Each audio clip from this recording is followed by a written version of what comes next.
Eric, t'es où? Je sais pas où on est ici. Tu peux nous expliquer où nous sommes? Oui, nous sommes à côté de Donfleur et on n'est pas très loin d'un endroit où, semble-t-il, une dame blanche apparaîtrait.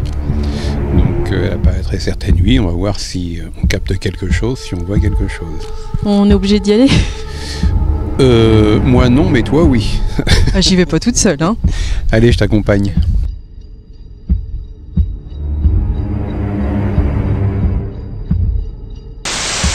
Juste au pied là de ce calvaire, il y a certaines nuits une dame blanche qui apparaît. On ne sait pas pourquoi elle apparaît, on ne sait pas qui elle est, mais en tout cas elle apparaît certaines nuits, uniquement la nuit, et elle apparaît sur les marches, là, et elle se lamente. Plusieurs témoins l'ont vu se lamenter au pied du calvaire, et toujours la nuit entre minuit et 4 heures du matin. Maintenant, le mystère est de savoir qui elle est, pourquoi elle apparaît. À mon avis, on ne trouvera pas la clé du mystère ce soir. Mais en tout cas, on peut voir si on peut ressentir ou non sa présence. Oui, vous vous souvenez de ce que j'ai dit tout à l'heure, hein, ça a tendance à... Quand un lieu est hanté, ça a tendance à décharger les batteries. Et là, il semblerait que j'ai pratiquement plus de batteries. Alors, on va voir...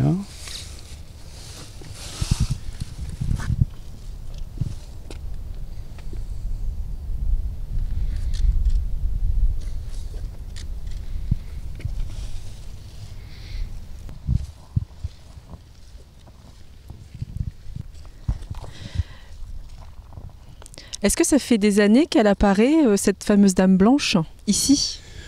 Ouais, ça fait déjà pas mal de temps, aussi loin que j'ai remonté les premiers témoignages. Alors il y en a certainement d'autres avant, mais ceux dont moi j'ai récupéré datent des années 60. Et les derniers en datent des courants des années 2000. Donc le gros souci avec les fantômes et les spectres, c'est qu'ils n'avertissent jamais quand ils vont apparaître, évidemment. Donc il faut être là au bon moment, revenir souvent, et puis surtout essayer d'apprivoiser le lieu. Parfois il arrive qu'on puisse ressentir, non pas sur le lieu même, mais parfois autour. Donc on peut essayer de voir ce qui se trame autour.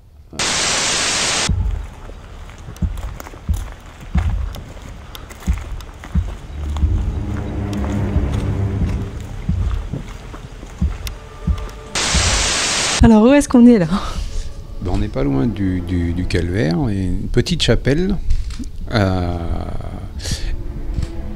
Et quand même, on sent que c'est assez chargé en énergie. Vous trouvez pas? C'est assez glauque. Glauque? Pourquoi donc? Ah putain, il m'a fait peur le chat. Finesse, il était là. C'est toujours se méfier des ressentis ou des choses qu'on peut expérimenter, surtout dans la nuit. Ça peut être, comme on l'a vu tout à l'heure, un chat qui ne fait que passer. Après vous.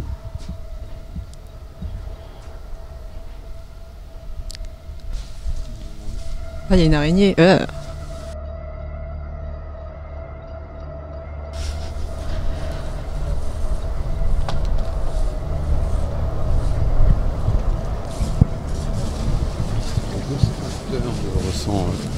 Ne capte rien du tout, mais par contre moi j'ai quelques ressentis.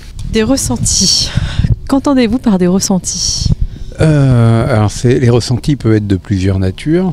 Avoir l'impression de sentir une présence par exemple, derrière, à un côté, quand on se retourne rien.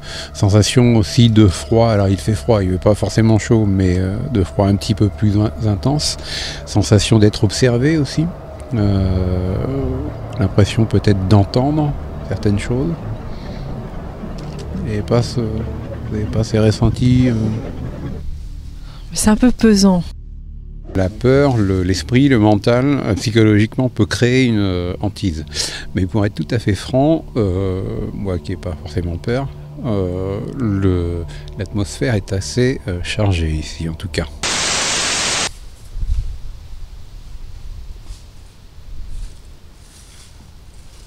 Il nous suit le chat. Hein. Regarde, il nous suit. Ah putain, ça fout les boules. Isa, Eric.